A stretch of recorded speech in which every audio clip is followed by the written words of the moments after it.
l'Église. Je vais réviser en 3, 4 ou 5 phrases par rapport aux frères et sœurs qui sont venus de nous rejoindre, qui n'étaient pas là dimanche dernier, bien que nous avons tout sur notre page YouTube. Si vous étiez absent, ayez l'habitude d'aller sur la page YouTube de l'Église ou la page YouTube Victor Bakonda pour vous rattraper ou vous ressourcer la croissance de l'Église. Oh bien-aimés dans le Seigneur, je veux réviser vite fait avant de commencer les cultes de ce matin parce que si je ne révise pas, ça sera un peu difficile pour d'autres personnes de nous rejoindre et de bien commencer, bien-aimés dans le Seigneur. Nous avions dit la fois passée qu'on ne peut pas parler de la croissance de l'Église sans pour autant donner la définition du mot Église. Voilà pourquoi nous avions dit que le mot Église signifiait en latin Ecclesia, Ecclesia en latin, comme en grec aussi ça signifiait Ecclesia. Sauf que, comprenez ici, parce que tout part d'ici dans la définition. Ça, c'était très important. Tout part d'ici parce que beaucoup de gens n'ont jamais compris la différence entre Église, quand on dit E majuscule, Église en E majuscule, qui signifie une assemblée de gens, une assemblée de chrétiens. Mais lorsque nous parlons d'Église en E minuscule, ça change tout. C'est à ce moment-là que nous parlons de lieu, un lieu de culte, un lieu de culte. Et dans le sens dont le grec donne la signification ecclésia, qui a pris le sens en grec ecclésia, avec E, D-K-L-E-S-I-A, à ce moment-là, ça prend le sens d'un groupe de personnes qu'on a mis hors d'eux, hors d'eux, hors d'eux. Et tout part de là. Et c'est là que nous avons compris, bien-aimés dans le Seigneur, que l'Église, c'est toi, l'Église, c'est moi. Avant de considérer le lieu de culte, l'Église, c'est d'abord une personne que Dieu a mis hors d'eux, hors d'un système. Et ça, c'était merveilleux. J'avais aimé cette inspiration-là parce que le monde a son système. Ici-bas, nous vivons selon le monde, Mais ici-bas, le monde a son système, bien-aimé dans le Seigneur, qu'il nous présente. Et lorsque le monde nous présente ce système-là, nous devons faire attention, très attention. Voilà pourquoi nous devons à chaque fois connaître les Écritures. Parce que si tu ne connais pas les Écritures, tu risques de vivre selon le monde. Or, nous, par la grâce de Dieu, il nous a mis hors du monde, hors du monde. Donc, nous devons vivre, comme l'apôtre Paul le dit, nous sommes des citoyens du ciel. Nous devons vivre selon les Écritures, selon l'Esprit, ou le Saint-Esprit, et non selon la chair. Or, le monde ne nous présente que la chair. Alléluia. Et après, nous étions partis très loin en expliquant Actes chapitre 1, bien-aimés dans le Seigneur. Et aujourd'hui, nous allons comprendre, nous allons croître encore, bien-aimés dans le Seigneur, selon que la fois passée, Dieu nous a dit que sur toi, Pierre, Matthieu 16, 18, sur toi, Pierre, je bâtirai mon église. Alléluia. Et ça, c'était merveilleux à comprendre. Et surtout, j'avais aimé Luc, chapitre 22, 31 à 32. Ma fille, si tu peux nous mettre ça, parce que ça, c'était très important pour comprendre que lorsque nous parlons de l'Église, il s'agit d'une personne ou un groupe de gens que Dieu a mis hors d'eux. Et là, dans Luc chapitre 22, 31, 32, bien-aimés dans le Seigneur, c'était merveilleux. Parce que nous allons comprendre ici, dans cette relation entre Pierre et Jésus-Christ, regardez, où est-ce que l'Église va croître? Dieu va d'abord prendre une personne qui va mettre hors du système. Il va d'abord délivrer quelqu'un. Ça peut être toi, ça peut être ma fille là-bas, mon grand frère ici, ça peut être mon frère là-bas, et ainsi de suite. Et dès qu'il te met hors du système, voyez comment l'Église va croître? Sur toi, Pierre, Matthieu 16, 18, je bâtirai mon Église. À un moment donné, regardez, ça prend une autre ampleur. La Bible dit, le Seigneur dit, Simon, Simon, Satan vous a réclamé pour vous cribler comme le froment. La prochaine, la Bible dit, mais j'ai prié pour toi afin que ta foi ne défaille point. Et toi, voyez la croissance de l'Église. Voyez la croissance de l'Église. Et toi, quand tu seras converti, ça commence par la conversion d'une personne qu'on a mis hors du système. Et lorsque toi tu seras converti, parce que tu ne peux pas aller délivrer les autres si toi-même tu es encore dans le système du monde, qu'est-ce que tu vas leur dire? Vous voyez la croissance de l'Église? La croissance de l'Église, ça commence toujours par une personne que Dieu va délivrer de la famille, que Dieu va mettre hors du système. Et toi, lorsque tu seras converti, affermis tes frères. Vous voyez la croissance de l'Église? Frères au pluriel. Une personne convertie, une personne délivrée, et lui, à son tour, va partager son expérience. Alléluia. Lui va partager son expérience avec les autres. Parce qu'il va leur dire ce qu'il a vécu avec le Seigneur.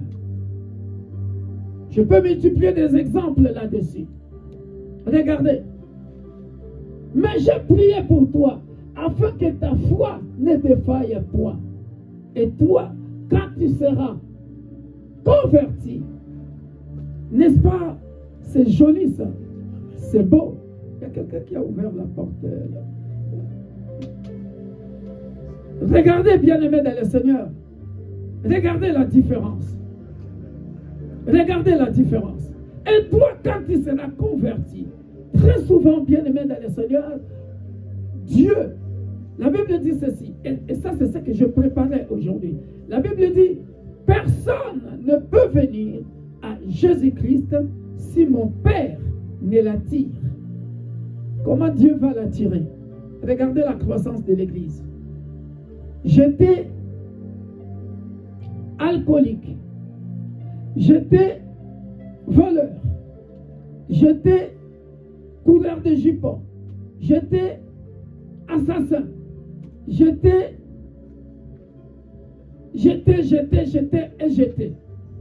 Regardez, bien-aimés dans le Seigneur.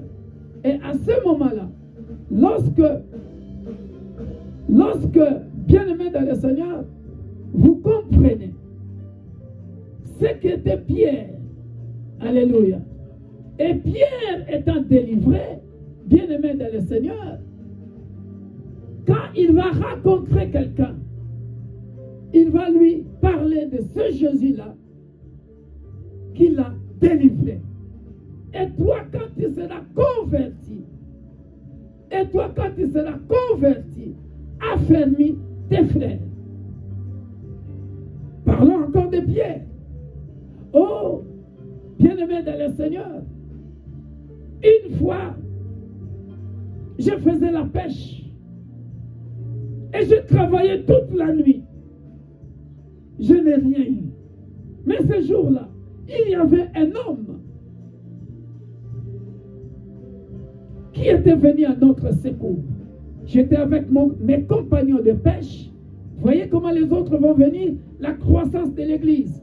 Il va commencer par une personne qu'il va délivrer. Une personne qui va connaître une expérience personnelle avec Jésus-Christ. Et à partir de cette personne-là, bien-aimé dans le Seigneur, il va affermir les autres. Les autres vont venir dans le Seigneur parce qu'ils vont se dire, ah, il avait travaillé toute la nuit sans prendre des poissons.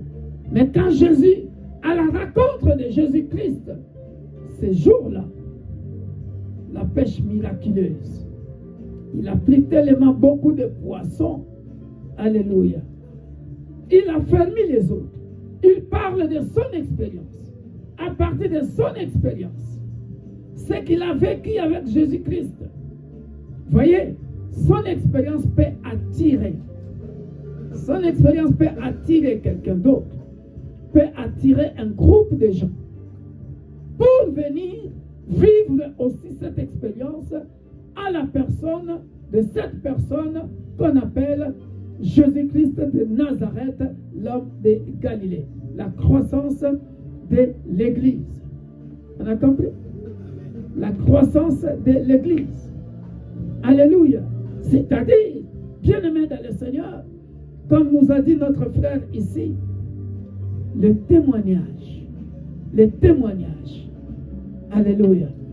Qu'est-ce que Dieu peut attirer quelqu'un à partir de ton témoignage. Amen. Dieu peut attirer quelqu'un. L'Église peut croître, bien-aimé dans le Seigneur, à partir d'un individu, d'une personne que Dieu avait mis hors du système, à l'écart. Alléluia. Et c'est ça, Ecclésia. C'est ça, Église. En tant qu'assemblée, un groupe de gens, mais aussi comme hors d'eux. Alléluia. Sur toi, Pierre, je bâtirai mon Église. Alléluia. Et aujourd'hui, bien-aimés dans le Seigneur, nous allons comprendre l'Église sous une autre dimension. Comme nous avions dit la fois passée, bien-aimés dans le Seigneur, et Jésus-Christ a fait cette expérience-là avec ses disciples, un groupe de disciples, un groupe de personnes qu'il a mis hors du système, qu'il a d'abord enseigné. Après les avoir enseignés, il a dit dans Actes chapitre 1 verset 8, vous restez là jusqu'à ce que vous recevrez la puissance. Alléluia. Jusqu'à ce que vous recevrez la puissance. Et après, il a dit quoi? Voyez, à partir de ce groupe de 12, il a dit, au verset 9, vous serez mes témoins en Judée, en Samarie, jusqu'aux extrémités de la terre. Extension. Extension. Jusqu'aux extrémités de la terre. C'est-à-dire, en Amérique, vous recevrez une puissance. Le Saint-Esprit survenant sur vous, et vous serez mes témoins à Jérusalem. Vous voyez, il commence toujours dans un lieu, Ecclésia. Un lieu. Vous voyez, à Jérusalem. Vous voyez l'expansion. Dans toute la Judée, dans la Samarie et jusqu'aux extrémités de la terre. Jusqu'aux extrémités de la terre, c'est-à-dire jusqu'en Afrique, en Asie, en Amérique, et ainsi de suite. Océanie, et ainsi de suite. Tout a commencé toujours à partir d'une poignée de personnes qu'on a mis hors du système. On comprend l'Église? On comprend l'évangélisation? Alléluia. Et maintenant, allons-y dans Actes chapitre 2. Et c'est là où ça devient merveilleux. Et nous allons voir, bien-aimés dans le Seigneur, que à partir de Actes chapitre 2, comment l'Église va croître. La croissance de l'Église, bien-aimée dans le Seigneur, commence toujours par une expérience personnelle. Alléluia.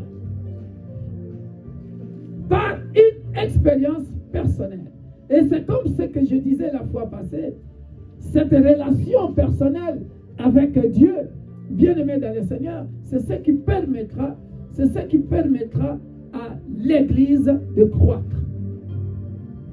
À chaque fois, cherche une expérience avec ton Créateur. Alléluia. Regardez cette expérience, ce qui est beau, bien-aimé dans le Seigneur, dans Actes chapitre 2, a commencé. Voilà, on va commencer là.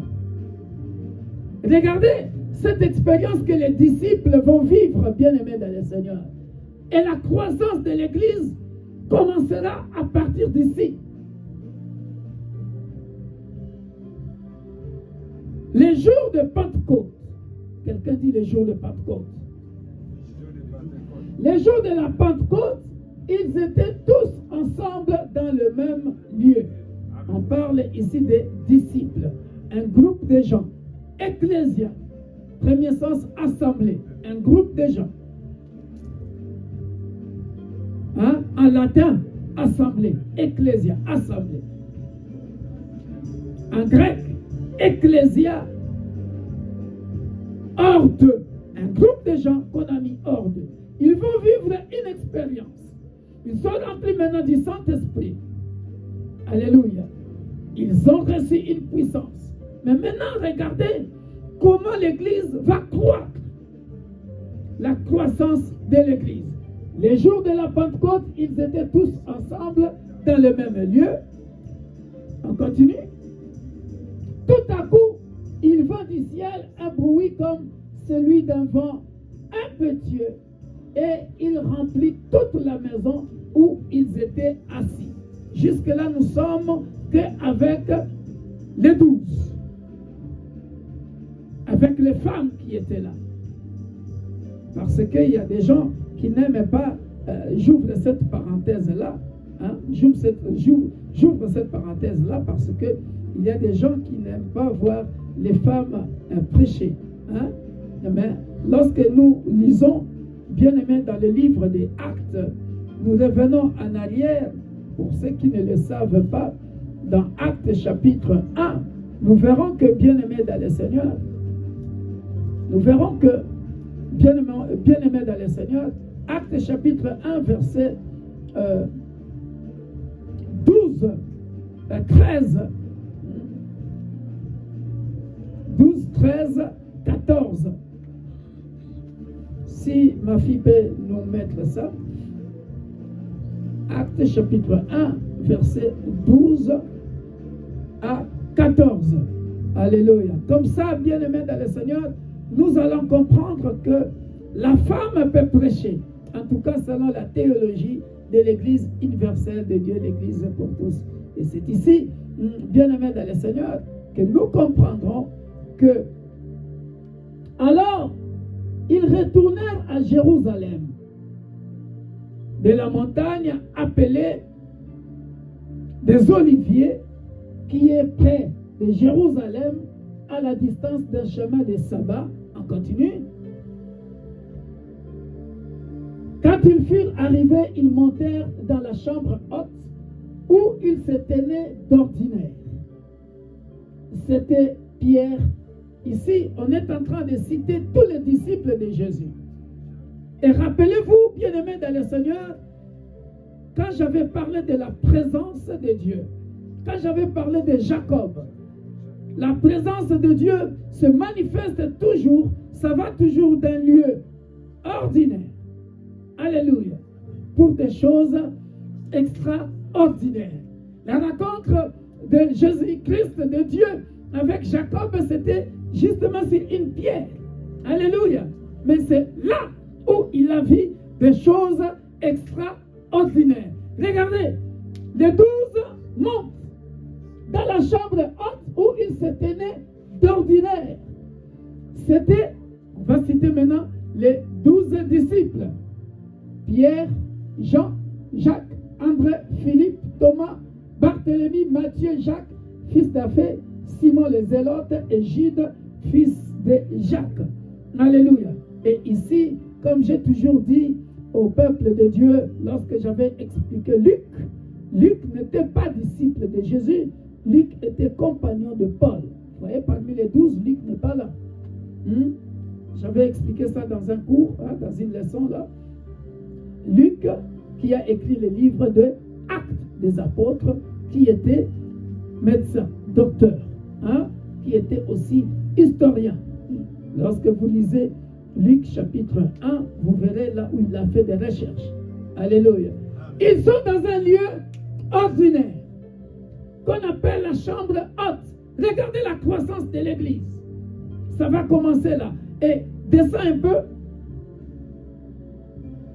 Pour ceux qui n'aiment pas entendre les femmes parler. Voilà. Dans la chambre haute, il y avait les 12 disciples. Il y avait qui encore? Tous d'un commun accord persévéraient dans la prière avec les femmes et Marie, mère de Jésus, et avec les frères de Jésus. Les femmes au pluriel. Qui étaient ces femmes-là? Vous voyez? Au pluriel. Ils sont tous dans la chambre haute. Ça va jusque-là? Maintenant, on peut revenir maintenant dans Actes chapitre 2, quand le jour de la Pentecôte, nous allons voir, bien-aimés dans le Seigneur, que quand le Saint-Esprit va descendre, les femmes aussi auront droit à la même aventure. Ça va? Tout à coup, il vint du ciel un bruit comme celui d'un vent impétueux et il remplit toute la maison où ils étaient assis. Là étaient assis qui? Les 12 disciples et les femmes. Ça va? On continue?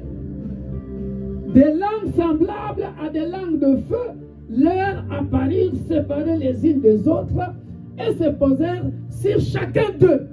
Donc les femmes aussi avaient reçu le Saint-Esprit ce jour-là. On continue? La croissance de l'Église. Une poignée de gens qui sont en train de vivre cette aventure. Alléluia. Et ils furent tous remplis du Saint-Esprit et se mirent à parler en d'autres langues selon que l'Esprit leur donnait de s'exprimer. Selon que l'Esprit leur donnait de s'exprimer. Donc, les 12 et les femmes, tous ceux-là qui étaient dans la chambre haute, parlaient en langue ces jours-là. Alléluia. Maintenant, ce qui est beau,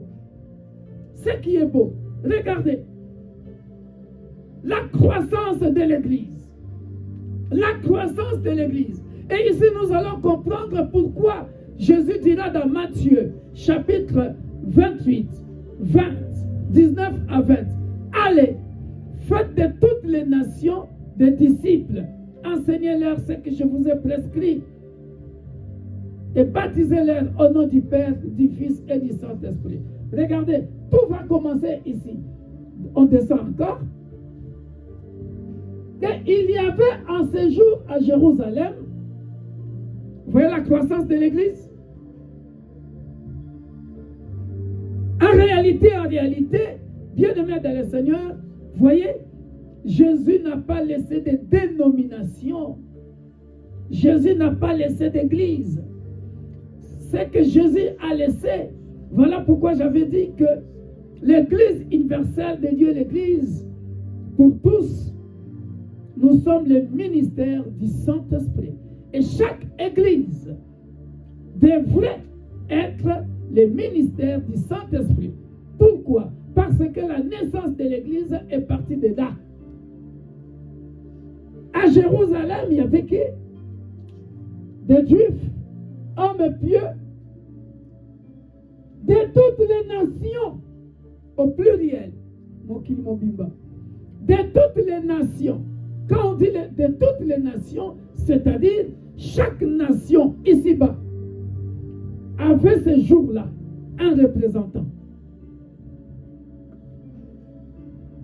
Les Mayas, les Aztèques, les Chinois, les Indiens, les Incas, les Noirs, les Blancs, la race jaune, toutes les races étaient représentées. Ce n'est pas moi qui ai écrit ça. Vous voyez la croissance de l'Église? Toutes les nations qui sont sous le ciel, c'est-à-dire sur la terre. On n'a pas dit ici que ce jour-là, il y avait telle confession de foi, telle dénomination, telle dénomination, telle dénomination. Sous le ciel. On y va? Au bruit qui eut lieu, la multitude accourut. Vous voyez la croissance de l'Église? À partir d'une poignée de personnes qui étaient dans la chambre haute, la multitude accourut. La curiosité a embrassé la multitude. Cette multitude-là, c'est ça la croissance de l'Église. Et elle fut confondue parce que chacun les entendait parler dans sa propre langue. On continue. Ils étaient tous dans l'étonnement et la surprise, et ils se disaient les uns aux autres, voici ces gens qui parlent, ne sont-ils pas galiléens? Alléluia. Mais la question que je me pose, même s'ils étaient galiléens, mais toi, qui étais venu, qui était présent ce jour-là à Jérusalem, tu écoutais le parler en langue à ta langue. C'est-à-dire, si tu parlais Swahili, tu écoutais en Swahili. Si tu parlais Lingala, tu écoutais en Lingala. Si tu parles Peul, tu écoutais en Peul. Si tu parles chinois, tu écoutais en chinois. Si tu parlais anglais, tu écoutais en anglais. Vous voyez la croissance de l'Église? Donc la multitude, bien-aimée dans le Seigneur, était là et avait expérimenté la puissance, l'œuvre du Saint-Esprit. Ça confirme déjà, allez, faites de toutes les nations des disciples. Pourquoi? Parce que ce jour-là, toutes les nations sous le ciel étaient représentées. On y va? Et comment les entendons-nous? Dans notre propre langue, à chacun, dans notre langue maternelle. Vous voyez, ça c'est parfait. Ça c'est beau ça. Et chacun a notre langue maternelle. S'il vous plaît, notre langue maternelle. Même mon Kituba, Kutuba. À notre langue maternelle. Alléluia. La croissance de l'Église. C'est à partir de là. On descend. À notre langue maternelle, regardez. Parthes, Médès, Élamite, ceux qui habitent la Mésopotamie. La Mésopotamie. On est vers la Turquie là-bas. La Judée, la Cappadoce, les Ponts, l'Asie. Vous avez vu ça? On est déjà en Asie. On descend. La Phrygie, la Pamphylie, l'Égypte. On est déjà en Afrique.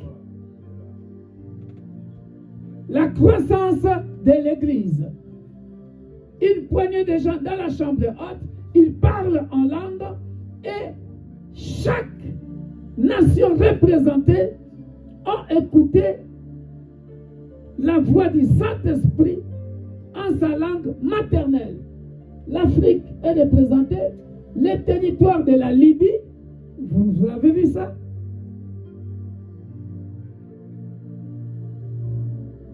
Voisine de Cyrène, et ceux qui sont venus de Rome, l'Italie, donc l'Europe, on a déjà l'Afrique, on a l'Europe, on a l'Asie, juifs et prosélytes, continue, crétois et arabes. Donc, en réalité, Jésus n'a pas laissé de confession, de dénomination. Je suis venu prouver au monde entier qu'en réalité, il n'y a qu'un seul Dieu qu'on appelle Jésus-Christ de Nazareth, l'homme de Galilée. Il n'y a pas d'autre Dieu. Parce que ce jour-là, toutes les nations sous le ciel devraient écouté les parler en langue. Alléluia. Amen. Même les Arabes. Comment les entendons-nous parler dans nos langues de merveilles de Dieu? De merveilles de Dieu. Et quel est le nom de ce Dieu-là? Jéhovah Elohim. Alléluia. Dieu Tout-Puissant, Créateur des cieux et de la terre, Maître de l'univers visible et invisible, au nom puissant de Jésus-Christ. Alléluia. Continue. Ils étaient tous dans l'étonnement et ne sachant que penser, ils se disaient les uns aux autres, que veut dire ceci? Alléluia. Voyez la croissance de l'Église. Donc, en réalité, dans chaque continent, il doit y avoir l'Église de Jésus-Christ. Sauf que ce qui est malheureux, les chrétiens sont persécutés, alors que les chrétiens ne devraient pas être persécutés, parce que, bien-aimés dans le Seigneur, ces jours-là, tout un chacun de nous a eu la sémence du Saint-Esprit. En Asie, il y a la sémence du Saint-Esprit. Chez les Arabes, il y a la sémence du Saint-Esprit. En Afrique, il y a la sémence du Saint-Esprit. En Europe, il y a la sémence du Saint-Esprit.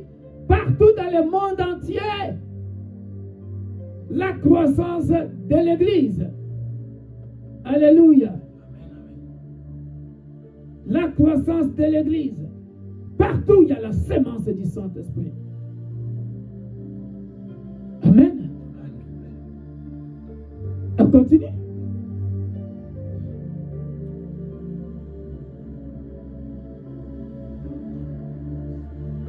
J'aime bien ici.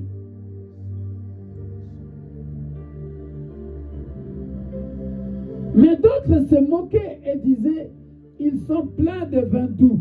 Et ça, retenez bien cette phrase. Retenez bien cette phrase.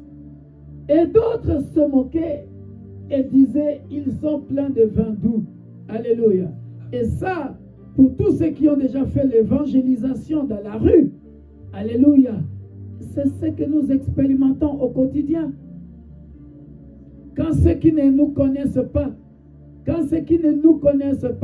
ceux-là qui n'ont pas encore expérimenté le Saint-Esprit, ceux-là qui n'ont pas encore expérimenté Jésus-Christ, bien-aimés dans le Seigneur, quand tu leur parles de Jésus, si tu n'as pas des arguments, alléluia, ils te disent, c'est n'importe quoi. Pourquoi il y a la famine? C'est ça le vin doux. Mais d'autres se moquaient et disaient, ils sont pleins de vin doux. Ça n'a pas commencé aujourd'hui, c'est depuis la Bible. C'est-à-dire, ceux qui n'ont pas cette relation personnelle avec le Saint-Esprit, ils vont te dire,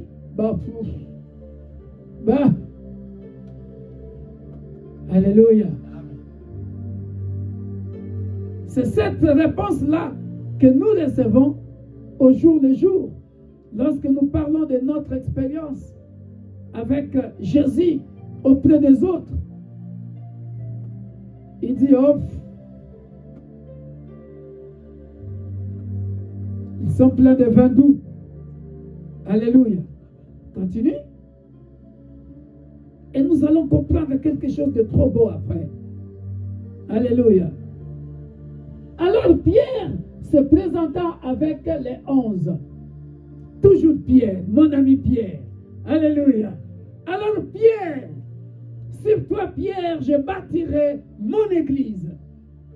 Et toi Pierre, quand tu seras délivré, quand tu seras converti, affermis tes frères. Alléluia. Et c'est toujours Pierre qui se présente. Il dit, oh bien-aimé, continue. Il prit la parole. Il dit ceci. Alors Pierre se présenta avec les 11, éleva la voix et leur parla en ces termes. Hommes juifs, et vous tous qui séjournez à Jérusalem, sachez ceci et prêtez l'oreille à mes paroles. Là, il est en train de parler à toutes les nations qui étaient représentées ce jour-là à Jérusalem. Il est en train de leur dire, ces gens ne sont pas ivres comme vous le supposez. Voyez? Car c'est la 3e heure du jour. Mais c'est ici ce qui a été dit par le prophète Joël. Vous voyez? Donc, toutes les nations qui étaient représentées là. Or, dans Joël chapitre 2, versets 28 à 32, la Bible dit, je répandrai de mon esprit sur toute chair.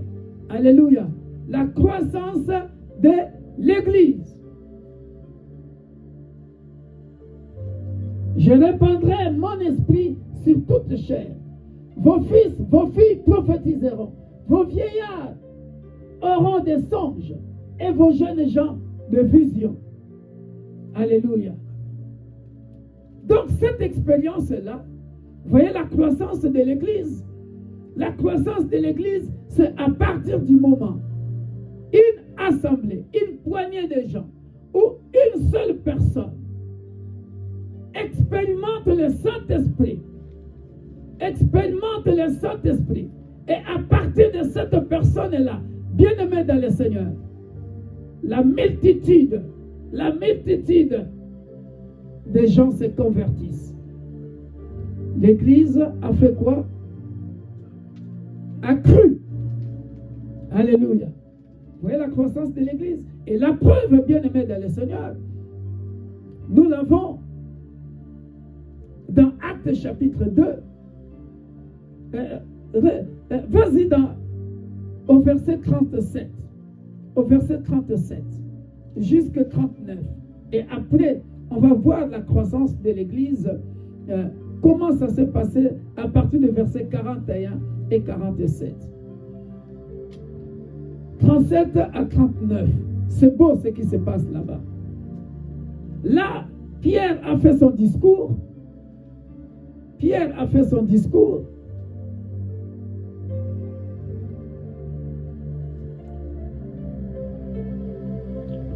À partir du verset 37, après, il dit, après avoir entendu ce discours, ils eurent le cœur vivement touché. Vous voyez? Toutes ces personnes-là qui se moquaient. Alléluia. À l'aide du Saint-Esprit. À l'aide du Saint-Esprit. Bien-aimés dans le Seigneur. Lorsqu'ils ont entendu le discours de Pierre. Lorsqu'ils ont entendu le discours de Pierre. Regardez. Ils eurent le cœur vivement touché. Et ils dirent à Pierre et aux autres apôtres, hommes frères, que ferons-nous? Alléluia. Oh, bouge un peu ton frère et ta soeur de gauche. Pose-lui la question. Que ferons-nous? Que ferons-nous? Que ferons-nous? Ah, c'est ça la discussion d'hier pour les hommes qui étaient là. Que ferons-nous? Hein? C'est ça, hein? C'est que les témoignages qu'on a écoutés tout à l'heure. Et c'est exactement ça, la croissance de l'Église. Que ferons-nous? Écoutez, Pierre leur dit, répentez-vous et que chacun de vous soit baptisé au nom de Jésus-Christ à cause du pardon de vos péchés et vous recevrez les dons du Saint-Esprit. Voilà pourquoi, bien-aimés dans le Seigneur, l'Église doit prêcher la repentance, alléluia, ainsi que le royaume. Parce que Jésus n'est pas venu avec une dénomination.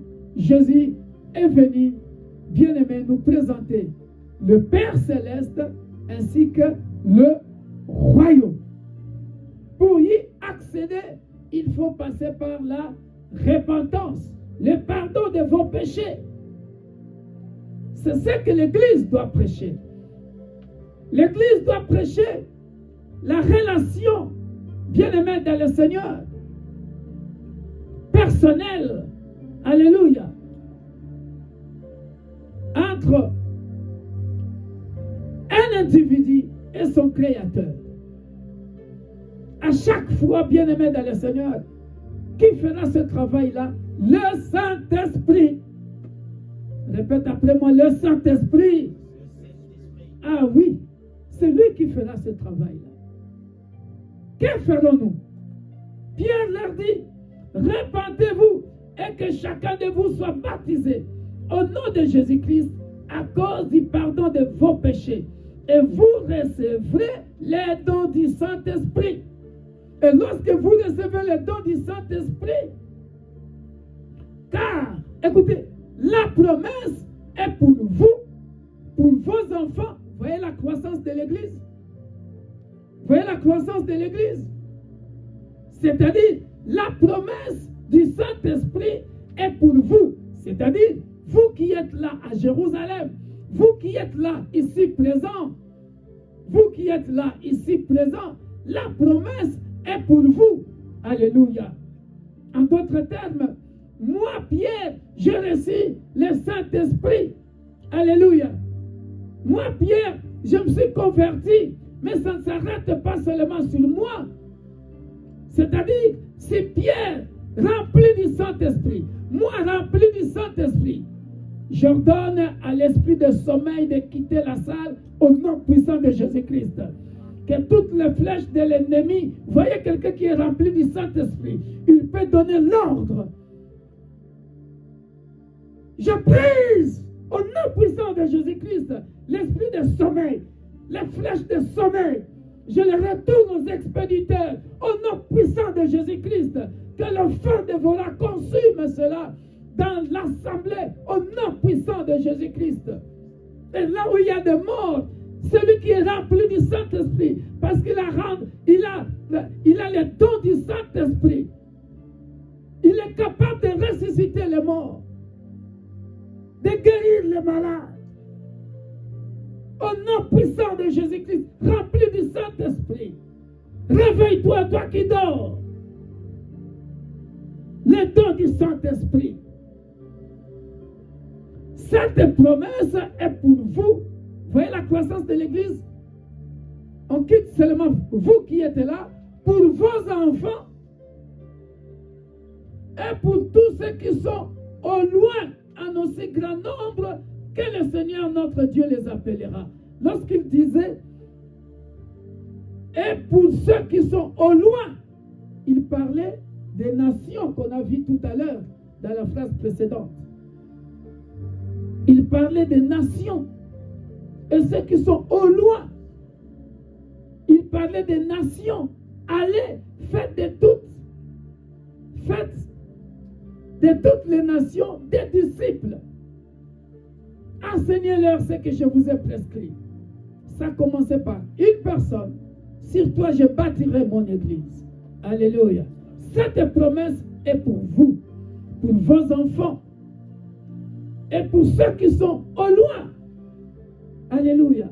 Voilà pourquoi, bien-aimés dans le Seigneur, il faut que nous puissions croître dans les enseignements, des apôtres et des prophètes. Alléluia. Être rempli du don du Saint-Esprit. Alléluia. Et on avance. Regardez, bien-aimés dans le Seigneur. Et par plusieurs autres paroles, il se conjurait et les exhortait, disant, sauvez-vous de cette génération perverse. Mais bien-aimés dans le Seigneur, regardez le résultat. Regardez le résultat au verset 41. La croissance de l'Église. Regardez combien de gens étaient convaincus ce jour-là à partir du don du Saint-Esprit. Verset 41. On va s'arrêter là. Ceux qui acceptèrent sa parole furent baptisés. Et en ce jour-là, le nombre de disciples, voyez la croissance de l'Église, s'augmenta d'environ 3000 âmes. Alléluia. 3000 âmes à partir de 12 personnes, plus les femmes qui étaient dans la chambre haute. Quelqu'un répète, la chambre haute. La chambre haute. L'Église doit être la chambre haute. Alléluia. L'Église doit être une chambre haute. Parce que là-bas, le Saint-Esprit a descendu. Qu'est-ce qui a fait descendre le Saint-Esprit? Parce qu'ils avaient déjà reçu la puissance dans Actes chapitre 1, verset 8 à 9. Alléluia. Parce qu'ils priaient.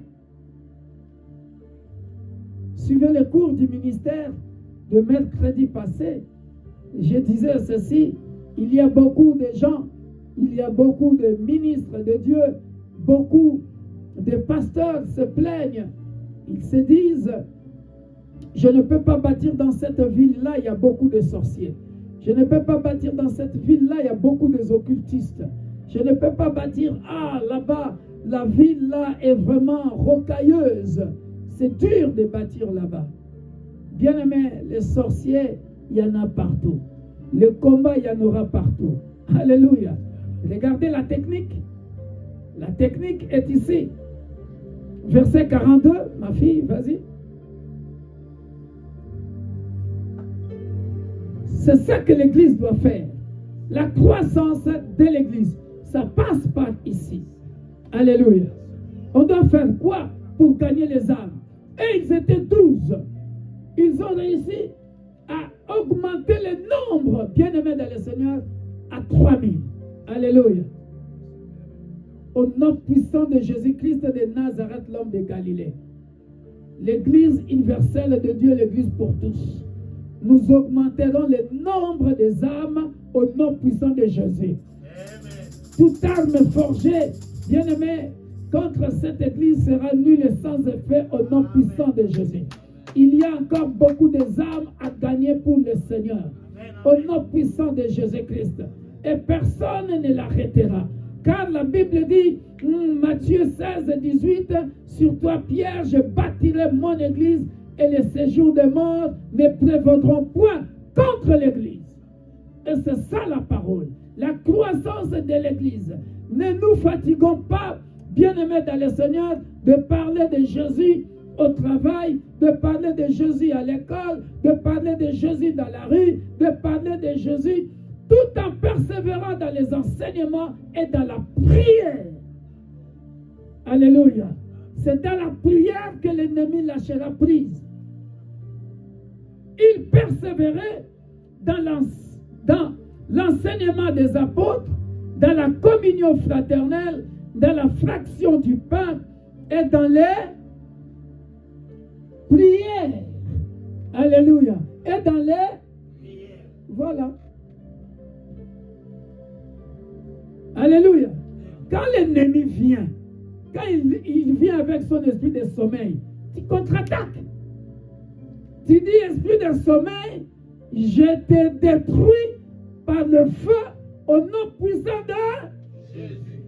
Quand il vient pour chasser les autres, pour que les autres âmes ne viennent pas dans l'église, tu es rempli du Saint-Esprit, il persévérait dans les prières. Vous êtes même à 2, même à 3. Ne vous relâchez pas dans la prière. Quand l'ennemi fait des invocations, des incantations là-bas avant de venir, toi aussi avant de venir, feu, feu, feu, feu, feu, feu, feu. Il persévérait dans les prières. Alléluia. Et on verra qui va gagner. Rappelez-vous, allez sur YouTube, tapez Victor Makonda, j'avais enseigné ici le rapport de force. Cet enseignement-là, vous vous rappelez, il y a le rapport de force ici-bas, le mal et le bien. Alléluia. Mais malheur au mal parce que le bien gagne toujours. Malheur aux ténèbres parce que la lumière gagne toujours. Car la Bible dit les ténèbres ne régneront pas toujours. Et la Bible ajoute les séjours de mort ne prévaudront point contre l'Église. Ça me rassure. Alléluia. Aussi puissant que tu penses que tu sois, Dieu est le Tout-Puissant. Alléluia. Est-ce que je parlais à quelqu'un? Vous voyez, bien-aimés dans le Seigneur, la crainte s'emparait de chacun et il se faisait beaucoup de prodiges et de miracles par les apôtres.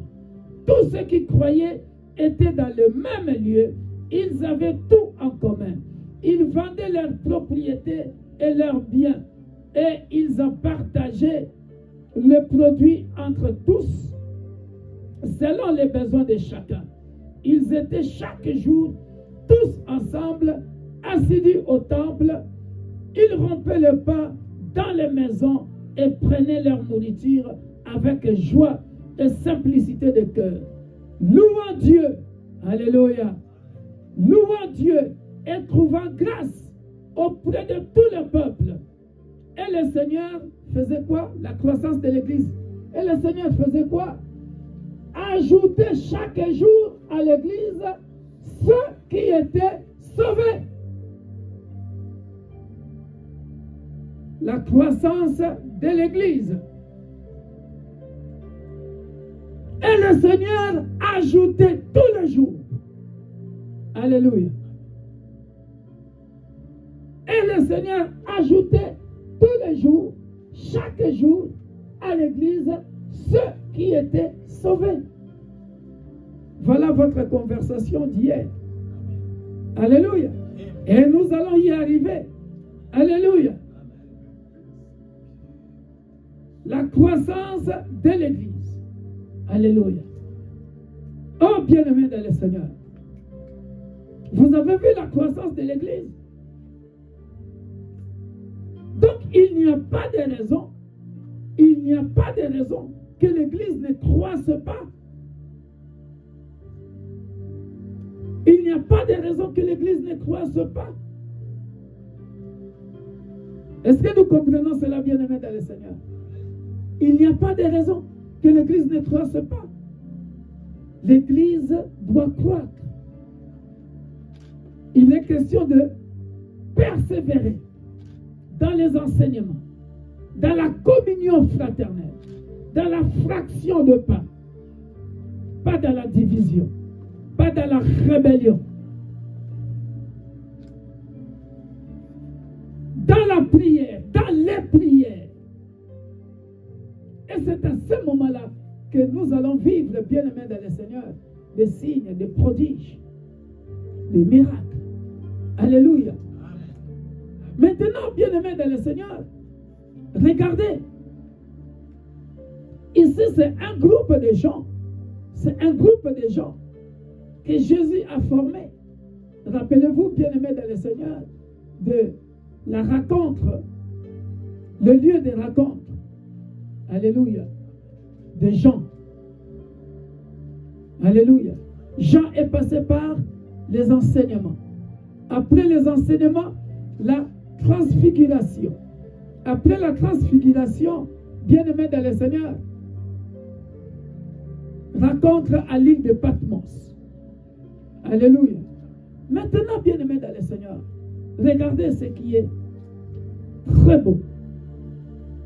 Pour nous montrer, quand on parle des nations, dans les nations, bien-aimés dans le Seigneur, On a vu, bien aimé dans le Seigneur, l'Égypte était déjà là.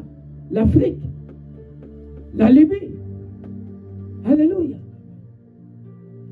Regardez la beauté de cette histoire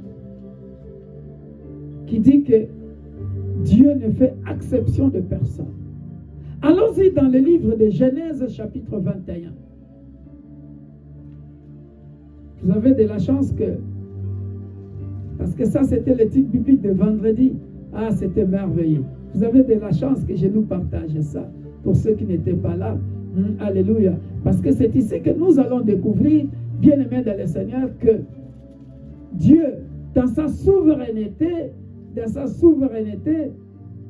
Dieu, dans sa souveraineté, dans son amour infini, bien aimé dans le Seigneur, il fait grâce à qui il veut, miséricorde à qui il veut. Alléluia. Et Genèse chapitre 21, allons-y au verset 9. Au verset 9, ma fille. Nous allons clôturer par ici, et c'est ici que nous allons comprendre la grâce que Dieu fait à quiconque qui veut le suivre. Alléluia.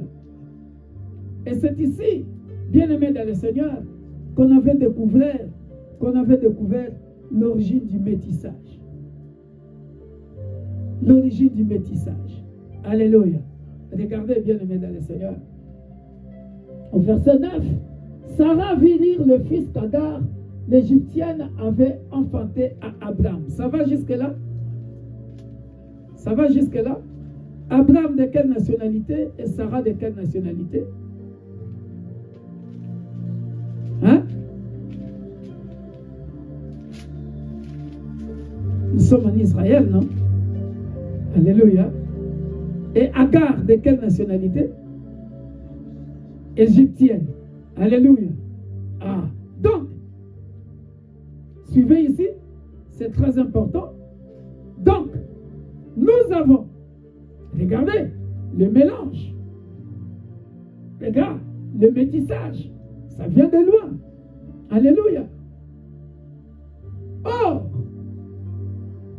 comme on dit, l'Ancien Testament, c'est l'ombre des choses à venir. C'est que nous venons de voir là-bas dans Actes des Apôtres. On a vu l'Égypte. Le Saint-Esprit descendait aussi aux représentants égyptiens. Mais tout a commencé ici. Regardez.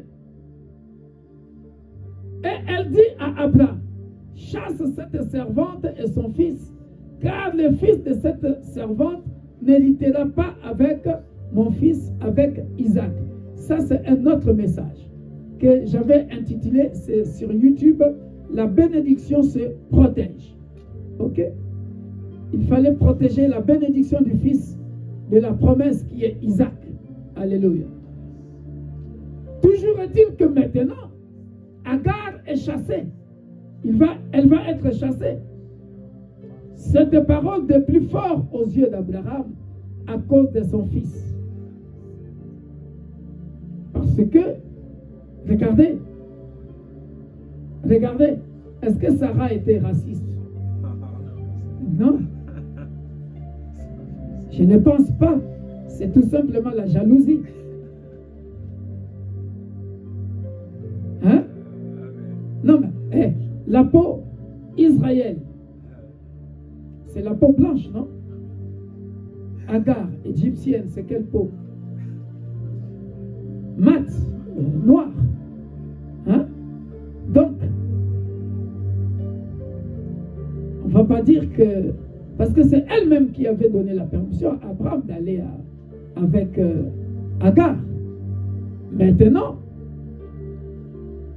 à cause de l'enfant et de la servante, accorde à Sarah tout ce qu'elle te demandera, car c'est d'Isaac que sortira une postérité qui te sera propre. Donc ici, bien-aimés dans le Seigneur, on voit que, suivez-moi très bien, ici on voit que Agar, même si elle va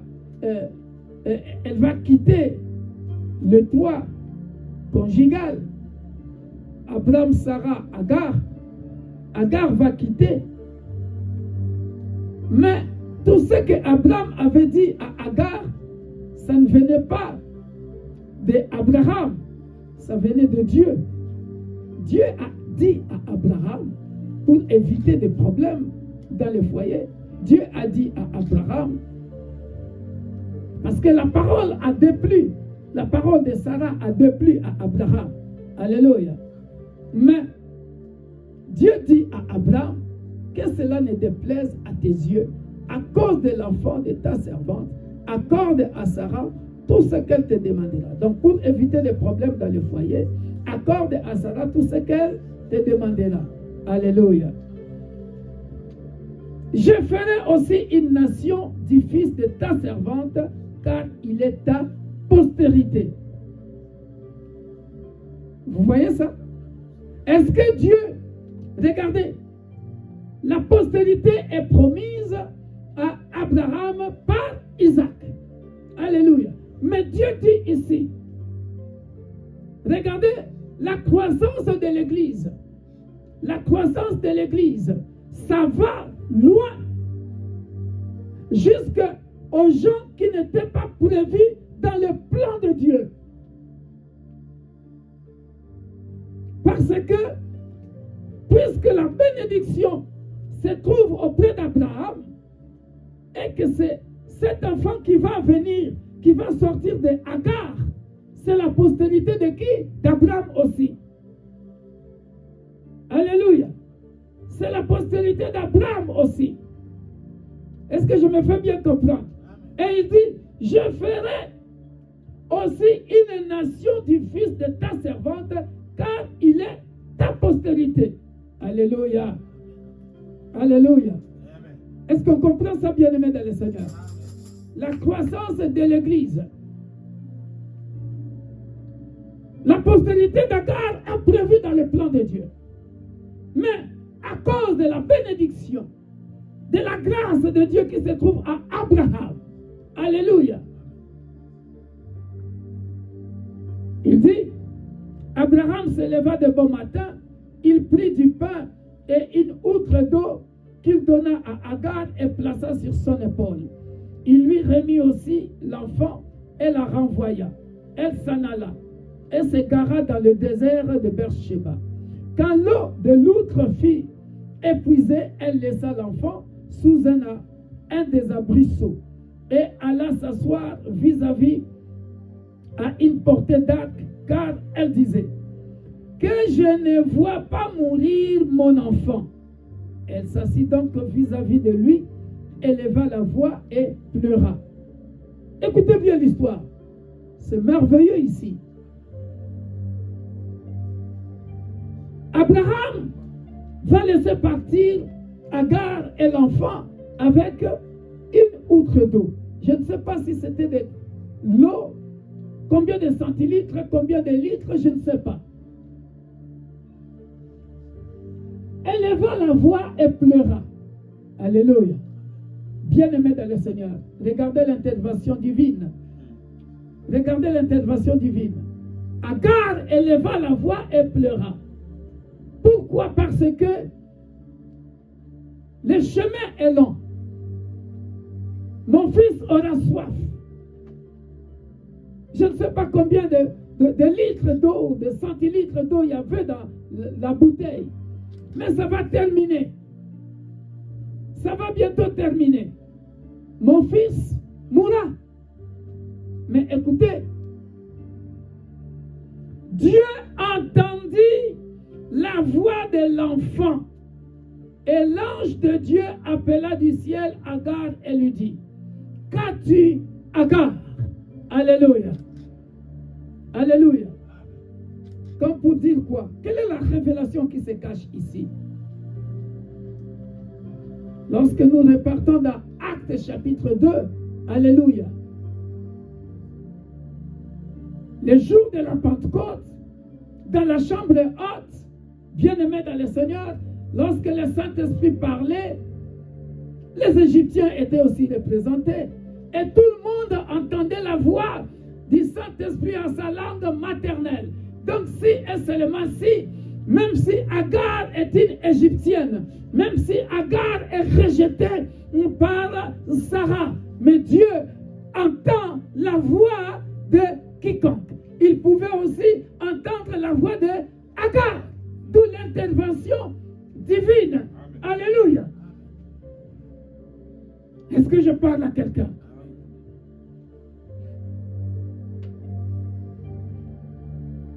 Qu'a dit Agar? Ne crains point, car Dieu a entendu la voix de l'enfant dans le lieu où il est. Alléluia. Que Dieu entende ta voix. Peu importe l'endroit où tu étais rejeté. Alléluia. Peu importe l'endroit où tu étais rejeté. Peu importe là où tu étais rejeté. Tu étais rejeté par la famille de ton père ou de ta mère. Tu étais rejeté par la famille de ton père ou de ta mère. Tu étais rejeté par ton mari. Tu étais rejeté par ta femme. Tu étais rejeté dans un milieu quelconque. Mais je suis venu annoncer à quelqu'un, bien-aimé dans le Seigneur, Dieu entend la voix des rejetés. Parce que c'est un Dieu miséricordieux. Alléluia. Oh, bien-aimé dans le Seigneur, je m'avais clôturé en nous montrant, bien-aimé dans le Seigneur, une révélation ici, bien-aimé dans le Seigneur. Lève-toi, prends l'enfant, saisis-le de ta main, car je ferai de lui une grande nation. Alléluia. Bien-aimé dans le Seigneur, même si tu es rejeté, alléluia, Dieu est capable de faire de toi une grande nation. Alléluia. Il fait grâce à qui il veut, miséricorde à qui il veut. Ça commençait dans la chambre haute, bien-aimé. Toutes les nations de la terre étaient représentées. Pourquoi ne pas aussi faire grâce à une Égyptienne? Est-ce qu'on se comprend? La croissance de l'Église. Le Saint-Esprit est pour tout le monde. Parce que ce jour-là, même les Arabes avaient reçu le Saint-Esprit. Même ceux qui se disent musulmans aujourd'hui, ce jour-là avaient reçu le Saint-Esprit. Même ceux qui se disent bouddhistes aujourd'hui, ce jour-là, ils avaient reçu la semence du Saint-Esprit. Toutes les nations de la terre. Et la Bible dit ceci. Et Dieu lui ouvrit les yeux et il vit un puits d'eau. Elle alla remplir d'eau l'outre et donna à boire à l'enfant. Alléluia. Et Dieu lui ouvrit les yeux. Alléluia. Quelle est la révélation qui se cache ici? Bien-aimé, ce n'était pas les yeux physiques, c'était les yeux spirituels. Comme pour dire que Dieu ne fait pas exception à personne. Même si Agar était rejetée, même si Agar était égyptienne, mais bien-aimé dans le Seigneur, le Saint-Esprit, Agar avait aussi droit au Saint-Esprit. Et l'eau, ici, bien-aimé dans le Seigneur, c'est comme Jean chapitre 4, la femme samaritaine, qui était venue au puits pour puiser de l'eau. Et là, il a rencontré Jésus, bien-aimé dans le Seigneur, pour que lorsque il demandera de l'eau, que la femme comprenne. Alléluia. Rappelez-vous, la fois passée, j'ai parlé de la révélation du temps passé. Si tu connaissais, si tu savais, celui qui te demande de l'eau, alléluia, tu allais donner tout de suite, parce que devant toi était celui qui est l'eau de vie, le pain de vie, le guérisseur, le docteur, le pourvoyeur, Jéhovah Shammah, celui qui donne la paix, celui qui donne la joie, celui qui était là était tout. Alléluia. C'est ça qui s'est passé chez Agar. Dieu lui ouvrit les yeux. Je prie que Dieu t'ouvre les yeux ce matin. Toute puissance, toutes les flèches de l'ennemi qui jette l'esprit de sommeil, reçoit le feu et soit détruit par le feu dévorant du Saint-Esprit au nom puissant de Jésus. Dieu fit, et Dieu lui ouvrit les yeux, et elle vit un puits d'eau, et elle alla remplir d'eau l'outre et donna à boire à l'enfant. Dieu fit avec l'enfant qui grandit, habita dans le désert et devint tireur d'arc. Alléluia. Maintenant, regardez, bien-aimés dans le Seigneur. Il habita dans le désert de Paran, et sa mère lui prit une femme du pays d'Égypte. Alléluia. Ça donne quoi? Les gars, Abraham, Israël. Hein? Abraham, on est en Israël. On est bien d'accord. Plus Agar, ça donne Ismaël. Ce métissage-là donne quelle couleur? Mat. Bon, maintenant, sa mère lui donne une femme égyptienne. Donc, Ismaël, Abraham plus égyptienne égale Ismaël. Et Ismaël plus égyptienne, ça donne quoi? Noir. Alléluia. Amen. Donc, le Saint-Esprit, bien-aimé dans le Seigneur, ce qui s'est passé dans les Actes des Apôtres, chapitre 2, toutes les nations étaient représentées, même ceux qui sont au loin. 37-39, même ceux qui sont au loin, c'est-à-dire qui n'étaient pas dans le plan de Dieu, qui devraient venir, devraient aussi avoir le droit à l'eau du puits. Alléluia. Et Dieu ouvrit les yeux d'Agar et le puits se trouvait là. Et le puits, l'eau de vie, le Saint-Esprit, Jésus-Christ était aussi pour Ismaël. Alléluia. Et l'enfant grandit là. Alléluia. Donc, si et seulement si, la religion musulmane ne devrait pas exister. Parce que même Ismaël, si tu comprends cette révélation, ici, bien-aimé, l'eau qu'il avait bu, bien-aimé, c'est le puits. Comme la femme samaritaine dans Jean 4, c'est le puits. Alléluia. Jésus-Christ. Cette eau-là, c'était Jésus-Christ en personne. Le Saint-Esprit en personne. Alléluia. Que Dieu nous bénisse. Soyez bénis. Acclamons le roi des rois.